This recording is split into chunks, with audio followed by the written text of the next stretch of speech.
빼앗기는 복 두 번째 시간, 이삭의 이름. 창세기 21장 3절에서 7절까지 봉독했습니다. 하나님은 아담에게 각종의 짐승들을 이끌어오시고 아담이 부르는 것이 그들의 이름이 되었다고 창세기가 기록하고 있습니다.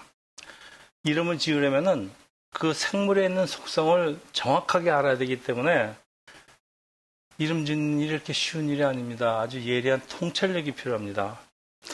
미국 목사들은 태어날 아기 이름을 부탁받는 경우가 많습니다. 그래서 이름 짓는 일이 영적인 통찰력을 필요로 하는데 아기의 믿음의 사람으로 성장하기를 바라는 소망이 그 이름 속에 들어있기 때문이죠. 그런데 이런 소망과는 관계없이 아기는 자라면서 별명, 닉네임을 대신 부릅니다. 사람들이 그 이름 갖고 많이 놀려요. 그래서 부시성을 가진 사람은 교수가 되는 적이 없어요. 항상 무교수죠. 자, 그 별명은 그 사람 안에 있는 어떤 독특한 것을 알려주죠. 근데 하나님은 이삭이 태어나기 전에 이름을 주시는데 이삭이라고 이름을 주신 이유는 아들을 기다리던 아브라함 부부가 웃었기 때문인데, 자, 우리 아브라함 부부가 이 웃게 된 사연을 알기 위해서는 먼저 이제 아이작이 어떤 과정을 통해서 태어났는지를 잠깐 리뷰를 하겠습니다. 성경은 창세기 12장부터 하나님의 인류 구원 역사를 구체적으로 기록하죠. 하나님의 동력자 직분을 감당하면서 그 후손을 통해서 예수 그리스도가 탄생될 하나님의 백성을 택하시고 부르시는 일입니다. 그 첫 번째 단계가 이 우상을 섬기는 사람들로부터 분리된 하나님 백성으로 만드시는 일이죠. 하나님은 아브라함을 부르시고 하나님만 의지하게 하는 훈련을 하십니다. 그리고 하나님의 두 번째 계획은 아브라함의 사역을 이어받을 후계자의 탄생입니다. 아브라함은 많은 후손을 얻을 것을 약속받았죠. 하늘의 별보다 많고 모래보다 많고. 그런데 하나님이 아브라함에게 그 많은 후손을 주시겠다는 하나님의 아주 크신 계획이 있는데 이런 계획을 아브라함은 몰라요. 모르고 단지 자기 대를 이어갈 그 자식을 기다리고 있지만은 참 자식이 쉽게 태어나지가 않습니다. 그 자식이 자연 법칙에 의해서 태어난 자식이 아니라 하나님의 계획과 능력으로 태어난 자식인 것을 알게 하라는 하나님의 훈련 과정이 필요하기 때문에 그렇게 됐습니다. 그렇지만은 이런 거 잘 모르는 아브라함, 하나님의 약속 기다리지 못하는 아브라함과 사라는 그 나름대로 인간적인 노력을 많이 합니다. 아브라함은 엘리에셀이라는 그 자기의 종이죠. 종 중에 하나를 상속자로 세우려고 하고, 사라는 자기의 종 하가를 아브라함에게 처벌해 줘서 그리고 태어난 게 이스마엘입니다. 이때 아브라함이 86세. 이때까지만 하더라도 남자가 애를 낳을 수 있습니까? 86세 아마 그때는 낳을 수 있었던 것 같아요. 네. 그러나 하나님은 이 사람의 계획의 산물을 받지 않으십니다. 그래서 13년 후에 아브라함이 99세 되는 날 하나님이 다시 나타나셔서 그때 이제 아브라함의 온 이름이 아브람, 사라의 온 이름이 사레였는데 새 이름을 주십니다. 아브라함은 높으신 아버지라는 뜻이지만은 아브라함으로 열국의 아버지, 사레는 나의 여주인 해서 사라는 열국의 여주인으로 바꿔주시는데 이 새 이름은 어떤 한 개인의 지위를 능가하는 어떤 큰 나라의 부모, 어버이라는 뜻이에요. 하나님의 계획은 아브라함에게 자식으로 주는 것이 아니고 큰 나라의 아버지가 되게 하시려는 하나님의 큰 뜻이 있었습니다. 그리고 이제 이들에게 약속을 다시 확인하시죠. 그리고 이제 1년 있다가 아기가 태어날 것인데 이 태어날 아기에게 이삭이라는 이름을 주십니다. 이삭은 한 집안의 대를 이어갈 그런 자식보다는요, 그런 자식이기도 하지만은 하나님의 아주 큰 계획 안에 있는 아들이 이삭이라는 걸 마음에 두시고, 우리 지난 시간에 이어서 어떤 점이 이삭이 예수 그리스도와 공통점이 있는지 우리 같이 살펴보는 시간을 갖겠습니다. 이삭과 예수의 공통점 세 번째요. 우리 두 번까지는 살펴봤습니다. 이삭과 예수님 모두 출생 전에 이름이 주어졌는데 이삭의 이름은 아브라함 부부의 우승과 연관이 있고 예수라는 이름은 온 유일의 기쁨 그리고 우승과 관련이 있습니다. 창세기 17장 17절입니다. 아브라함이 엎드려 웃으며 마음속으로 이르되 100세 된 사람이 어찌 자식을 낳을까? 사라는 90세니 어찌 출산하니까 하고 18절 12장에서 15절입니다. 사라가 속으로 웃고 이르되 내가 노쇠하였고 내 주인도 늙었으니 내게 무슨 즐거움이 있으리요?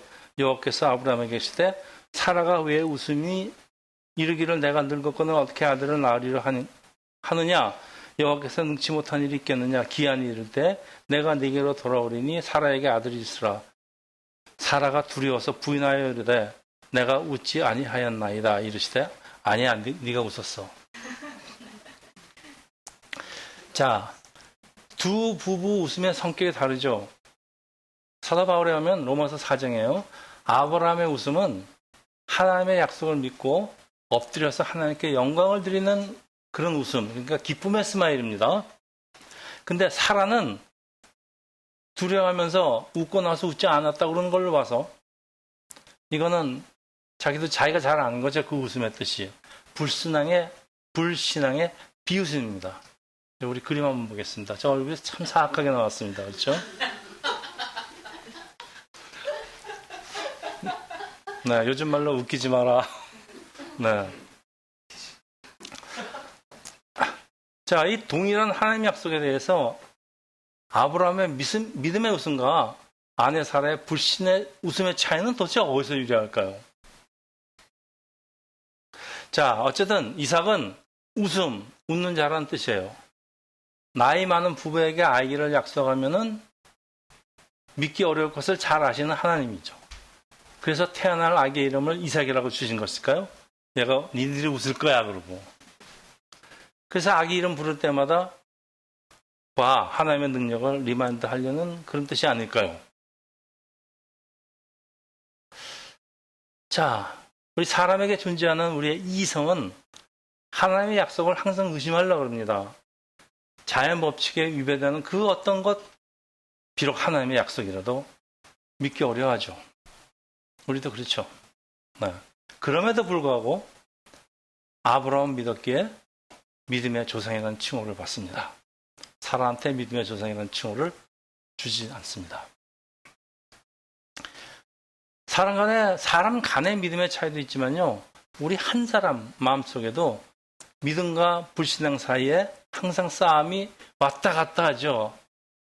네, 어떤 때는 믿어지기도 하고 어떤 때는 안 믿어지기도 하고 어떤 때는 믿음이 내 마음에 주도권을 잡기도 하지만은 어떤 때는 불신앙이 지배합니다. 사라가 저렇게 간사한 사람이 아닙니다.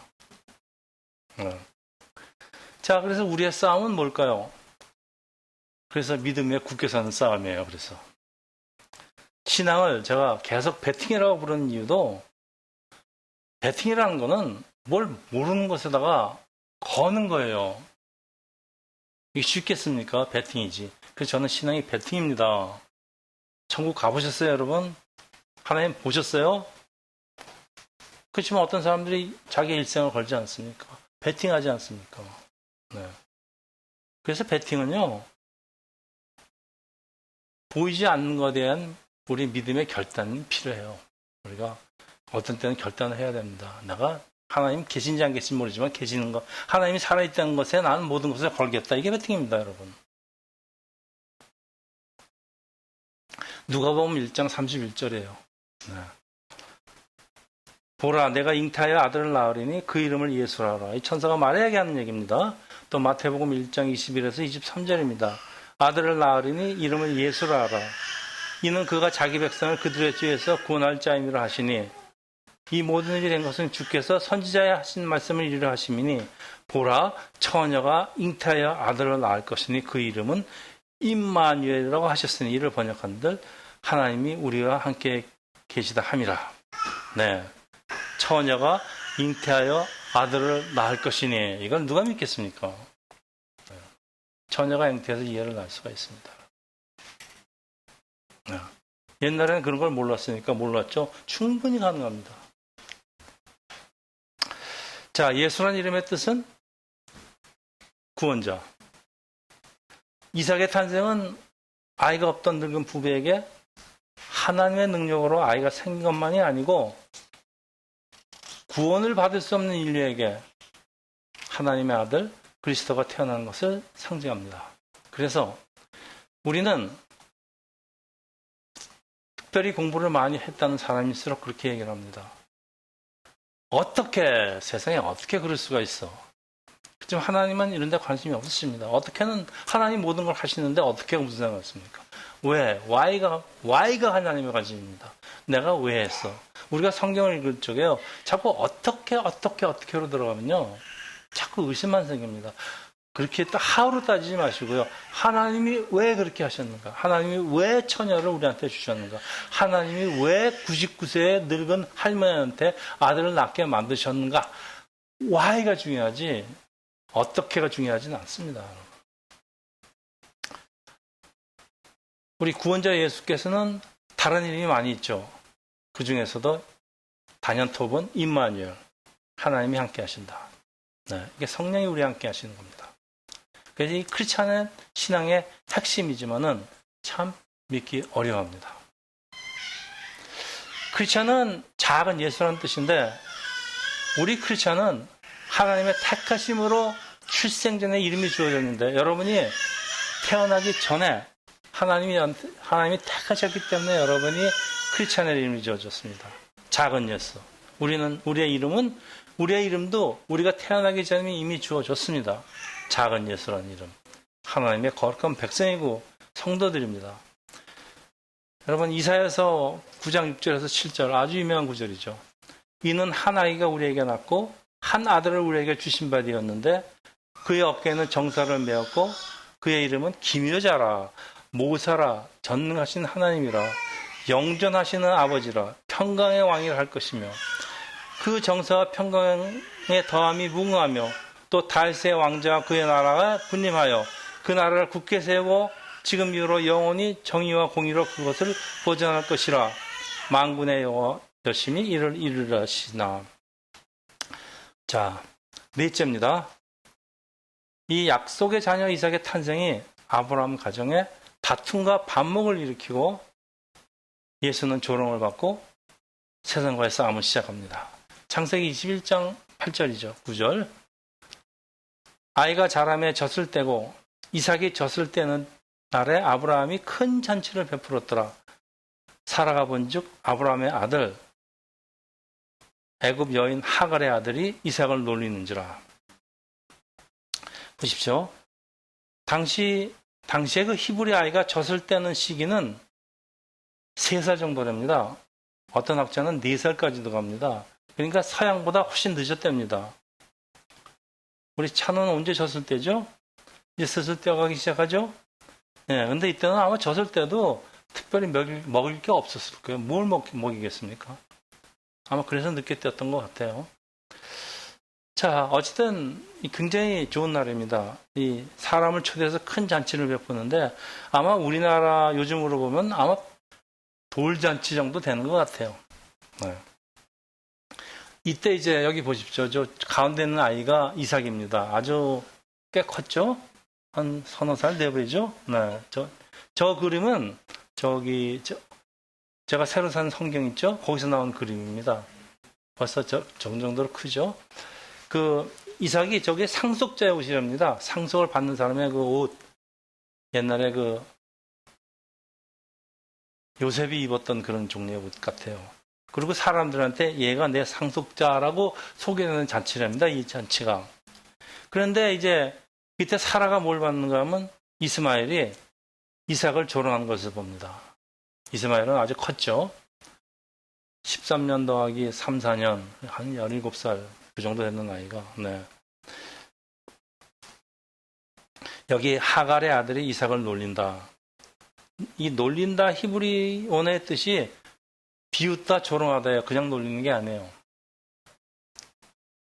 이삭이란 그 웃음이란 이름이 우습다고 막 놀려댔을까요?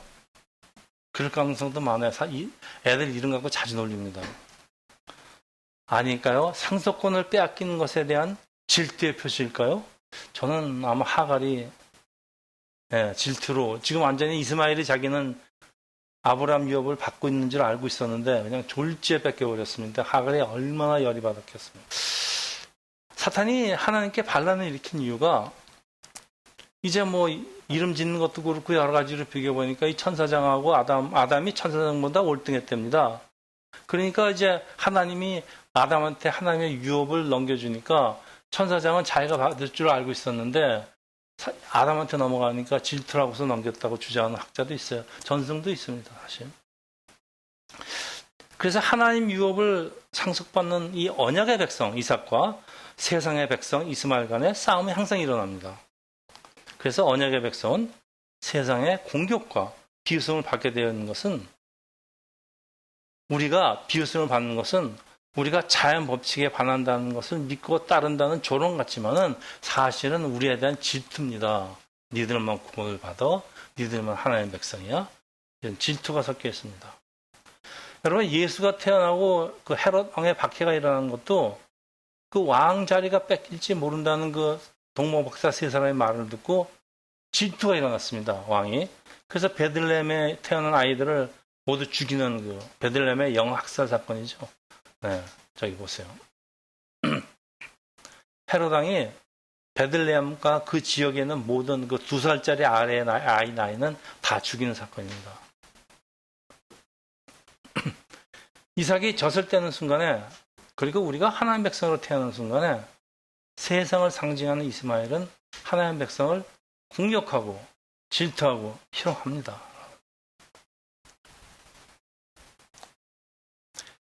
예수께서도 공생의 시작과 동시에 사탄의 시험도 받았고요.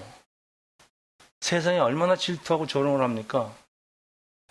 특히 그 바리새인들, 제사장들한테 얼마나 질투를 조롱을 받았습니까?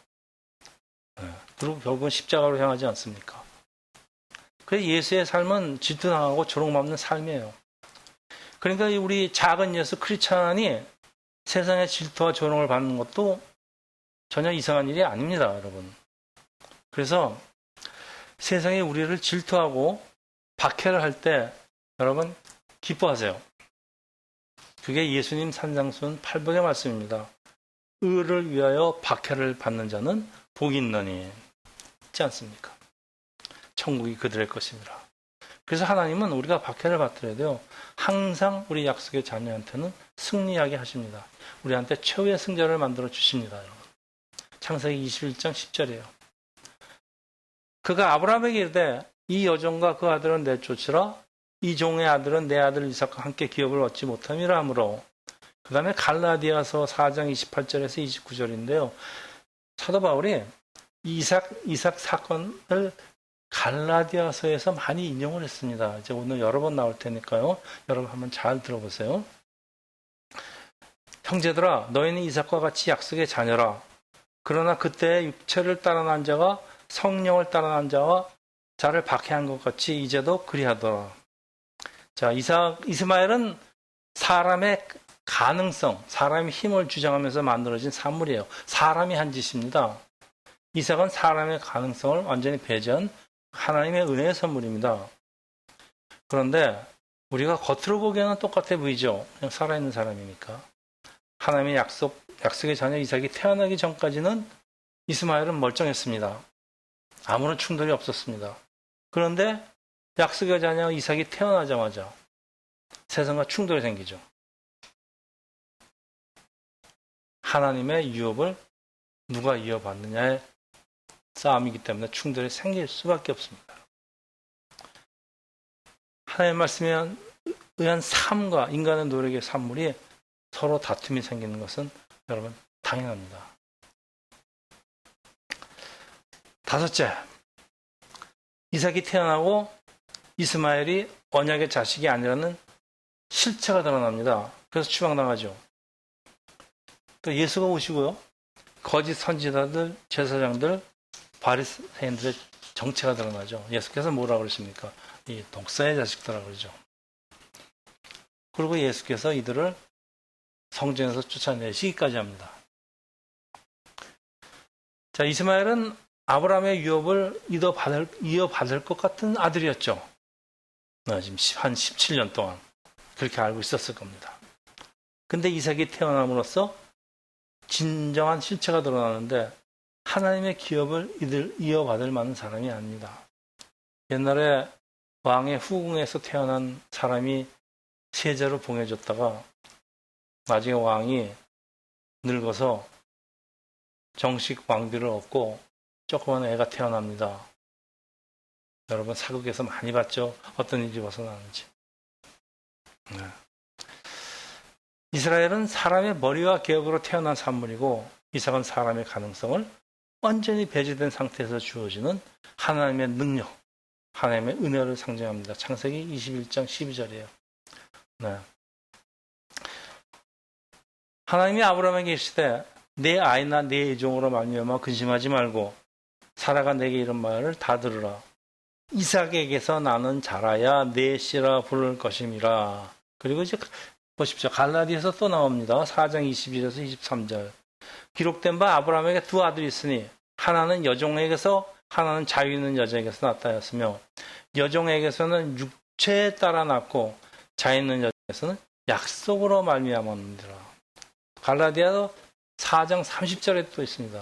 그러나 성경이 무엇을 말하느냐? 여종과 그 아들은 내쫓으라. 여종의 아들이 자유 있는 여자와 아들과 더불어 유업을 얻지 못하리라.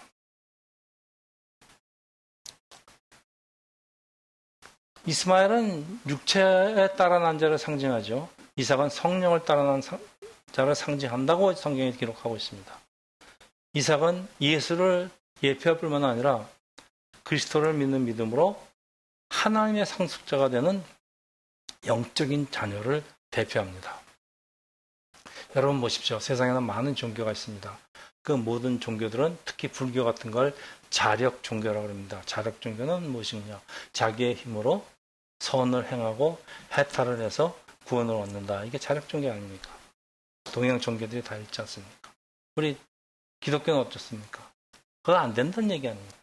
이제 이삭은 젖을 갓된 어린아이의 모습이고 이스마엘은 한 17세 정도의 성장한 소년인데 이 아이는 조롱당하고 약한 자의 모습으로 살해하지만은 그래도 승리는 약속의 아이를 조롱한 이스마엘은 결국 추방을 당합니다. 그림 준비해 주세요.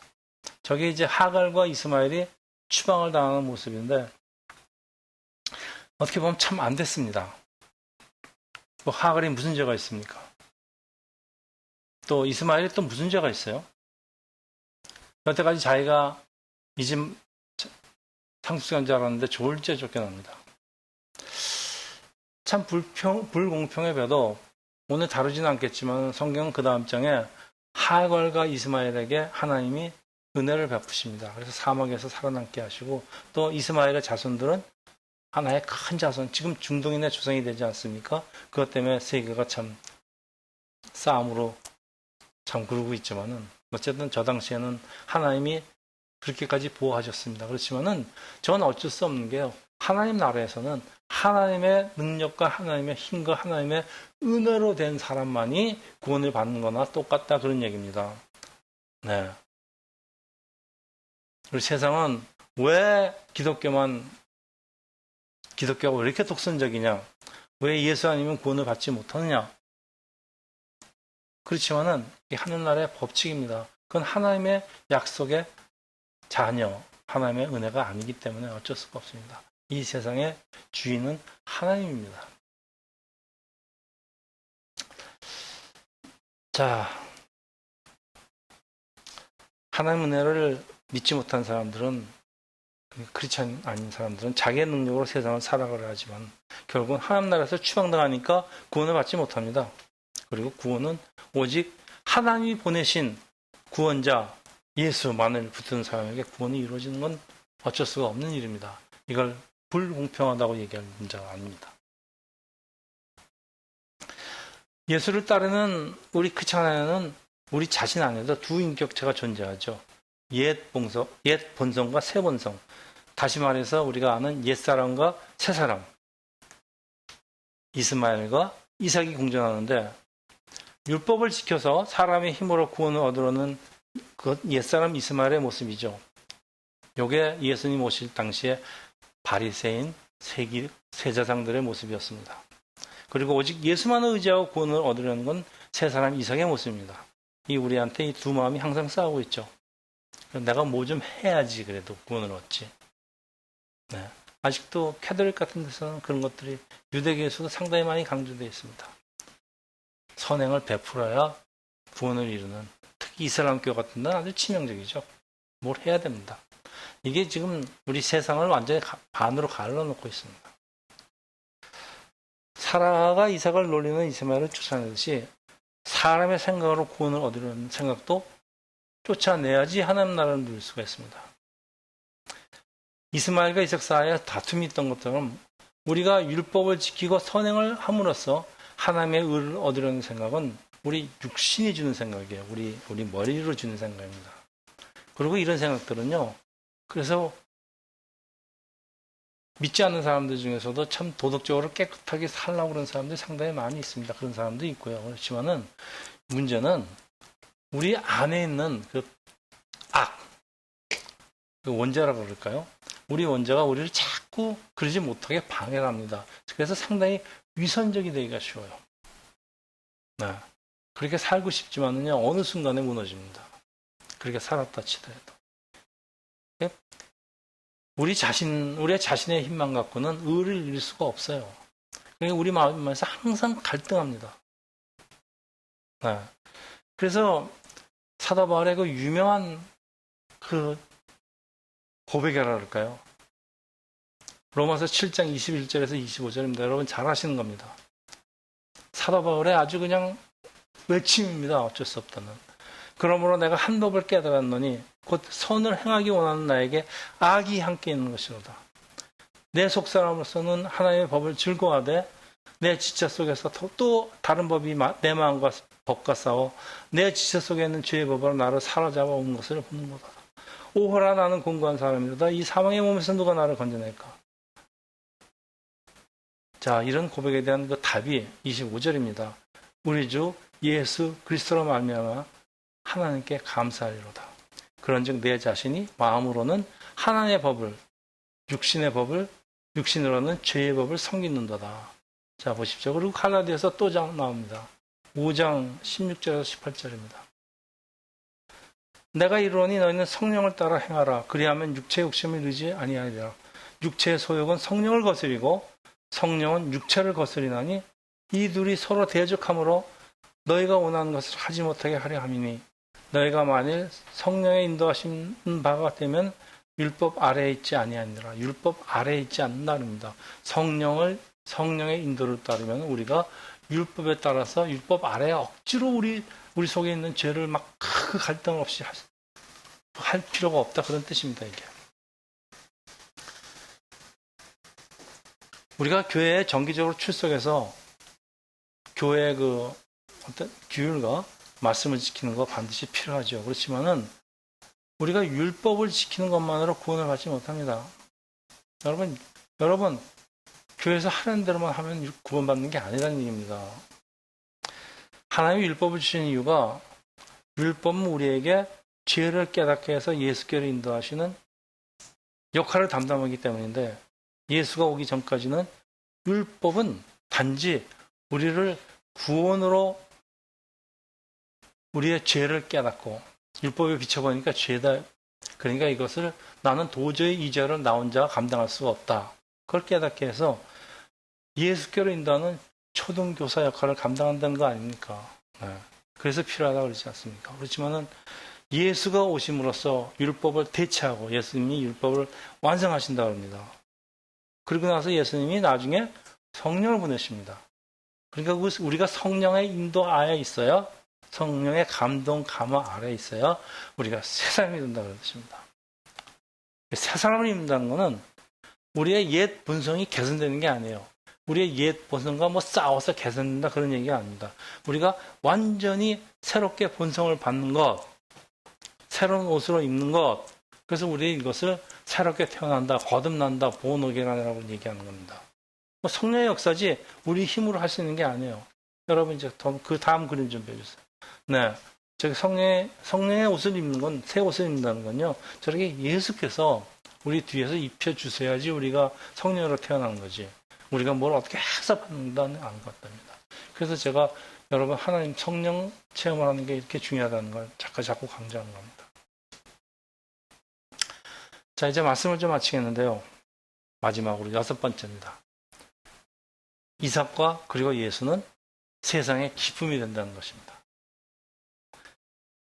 나이 많은 아브라함 부부가 아들을 약속받고 또 온 인류가 예수를 약속받고 오랜 세월을 기다렸지만은 이런 오랜 기다림 뒤에 온 것은 사라가 뭐라고 그랬죠? 모든 듣는 자가 함께 기뻐하며 진정 웃는 것입니다. 창세기 21장 3절에서 6절입니다. 아브라함이 그에게 태어난 아들 곧 사라가 자기가 낳은 아들을 이름하여 이삭이라 하였고 사라가 이르되 하나님이 나를 웃게 하시니 듣는 자가 다 나와 함께 웃으리로다. 여기 웃게 하다는 얘기는 진짜 웃는 겁니다. 사라의 비웃음이 기쁨의 웃음으로 변했다 이런 뜻이에요. 누가복음 1장 46절 47절입니다. 마리아가 이르되 내 영혼이 주를 찬양하며 내 마음이 하나님 내 구주를 기뻐하였으면 누가복음 2장 10절 천사가 이르되 무서워하지 말라 내가 온 백성에게 미칠 큰 기쁨의 좋은 소식을 너에게 전하노라. 오늘 다윗 동네에 너희를 위하여 구주가 나셨으니 곧 그리스도 주시느라. 또 마태복음 2장 10절입니다. 그들이 별을 보고 매우 크게 기뻐하며 기뻐하더라. 기뻐한다. 네. 이삭이 태어났을 때 그 아브라함 부부와 같이 참석했던 그 모든 사람들이 기뻐하고 예수가 태어났을 때 온 인류가 기뻐합니다. 그래서 우리 가장 유명한 크리스마스 캐롤 중에 뭐죠? 기쁘다 구주 오셨네 아닙니까? 네. 예수 그리스도의 탄생은 온 인류에게 기쁨을 주는 아주 큰 뉴스입니다. 그래서 이게 복음입니다. 여러분 복음이 뭐라고 생각하세요? 기쁜 소식입니다. 뭐가 기쁜 소식이에요? 예수님이 오셨답니다. 네. 우리 작은 예수 크리스찬이죠. 우리도 마땅히가 아니라 당연히 사람에게 기쁨과 웃음을 주는 존재여야만 하고 존재가 되어야 됩니다. 그리고 이것은 우리가 성령의 새 옷을 입을 때 자동적으로 일어나는 사건입니다. 자, 사라의 불신앙이 웃음이 현실이 되는 날이 오고 기쁨의 웃음으로 바뀌는데 우리가 예수를 따르면서 살아가는 그 오랜 기다림의 시간, 훈련의 시간, 우리 지금 다 훈련받고 있습니다. 기다리고 있습니다. 그 우리에게 나중에 지어주는 것은 비웃음이 아닌 기쁨의 웃음입니다. 기다림의 신앙은 기쁨과 웃음을 선사합니다. 그래서 어떤 우리 백목사 할머니 같은 분은 이 세상을 하직하는 노래 아주 고운 옷을 갈아입고 기쁘게 천사를 맞고 가지 않습니까? 이게 마지막 모습입니다. 우리 그림 떠배주세요. 얼마나 기뻐합니까? 이삭을 안고 사라가 기뻐하는 모습입니다. 사라가 이르되 하나님이 나를 웃게 하시니 듣는 자가 다 나와 함께 웃으리로다. 이 사람의 우리가 아무리 그 불신앙이 있어도요, 하나님 결국 이걸 다 신앙으로 만들어 주십니다. 우리가 하나님 안에 있는 게 이렇게 중요합니다. 자, 이삭은 아브라함과 사라뿐만 아니라 모든 사람에게 기쁨의 웃음이 되었죠. 그래서 예수님은 하나님의 오랜 계획의 꽃입니다. 하나님이 예수님을 창세 전부터 준비하셨습니다. 예수님의 온 인류의 기쁨입니다. 기쁘다, 구주 오셨다. 하나님은 예수를 통해서 우리에게 웃음을 선물하셨는데 예수님 생애가 가난한 자, 힘든 자, 외로운 자에게 오셔서 위로하시고 격려하시고 소망과 힘을 주는 하나님의 사랑의 웃음의 예수입니다. 우리 작은 예수 크리스찬의 우리가 이 땅에서 할 일은 이런 사람들 찾아가서 희망과 기쁨과 웃음을 주는 겁니다, 여러분. 예수께서 이 땅에 오신 이유가 우리가 기쁨의 웃음으로 하나님을 찬양하기 웃습니다. 여러분, 사람은 하나님을 찬양하기 위해서 만들어진 피조물입니다. 작은 예수 크리스찬 여러분, 또 우리도 세상의 기쁨과 웃음이 되기를 예수 이름으로 축원합니다. 기도하겠습니다. 할렐루야. 아버지, 이삭의 이름을 통해서 하나님의 말씀을 믿는 사람과 못 믿는 사람이 있는 것은 어쩔 수 없지만 그러나 하나님의 말씀은 우리가 하나님의 말씀 안에 있을 때, 예수 안에 있을 때 하나님의 말씀은 반드시 실현돼서 우리의 그 비웃음까지도 기쁨의 웃음으로 바뀌게 하시는 하나님을 오늘 다시 배웁니다. 하나님 아버지, 오늘 세상교회 성도 여러분들에게도 하나님의 똑같은 은혜가 함께 하시기를 예수 이름으로 기도합니다. 아멘.